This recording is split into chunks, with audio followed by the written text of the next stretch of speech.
Hello बच्चों, let's read the question. The question says that if cos theta plus iota sin theta equals to cos 2 theta plus iota sin 2 theta up to so on cos n theta plus iota sin n theta equals to 1, then value of theta is, which means theta की value find out करनी है.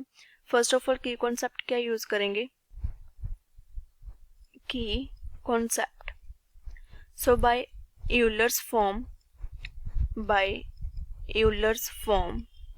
we can say that cos theta plus iota sin theta it is equals to e power iota theta. So now इस result को use करके question को solve करते हैं. First of all given क्या हमारे पास, it is cos theta plus iota sine theta, cos theta plus iota sine theta into cos 2 theta plus iota sine 2 theta up to so on cos n theta plus iota sin n theta equals to 1 given हमारे पास. So by Euler's form we can say that cos theta plus iota sin theta it is equals to e power iota theta. Then next cos 2 theta plus iota sin 2 theta it can be written as e power iota 2 theta. Similarly up to so on cos n theta plus iota sin n theta it can be written as e power iota n theta equals to 1. Now base same है हमारे पास e, which means powers add हो जाएंगी. So from here it is e power iota theta plus iota 2 theta plus up to so on e power iota n theta था, so plus iota n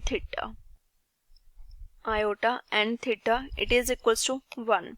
Now take common iota, so it becomes e power iota and theta भी common आ जाएगा. Remaining terms are 1 plus 2 plus 3 up to so on up to n it is equals to 1.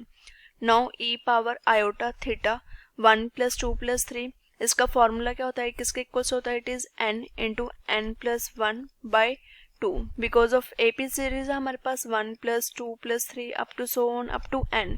So इसका सम किसके equals to होता है, it is n into n plus 1 upon 2.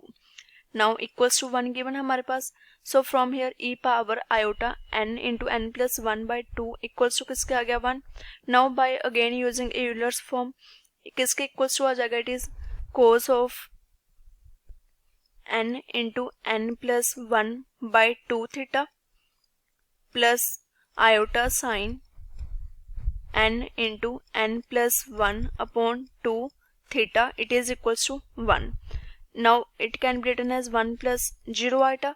So from here by equating real and imaginary parts, cos n into n plus 1 upon 2 theta it is equals to 1. So now from here we can say that n into n plus 1 upon 2 into theta it is equals to 2m pi, where m belongs to 1 2 up to so on n. Because of क्या आया था हमारे पास, cos n into n plus 1 upon 2 theta की value 1 आई थी. So 1 किसके equals होता है in cos theta, it is 2m pi. So now हमारे पास आंसर क्या आ गया, theta equals to 2m pi into 2 upon n into n plus 1 which is equals to 4m pi upon n into n plus 1. So theta की value क्या आ गई हमारे पास, 4m pi upon n into n plus 1. Options के साथ match करते हैं answer. So from given options option C is correct answer. I hope you all understand it well. Best of luck.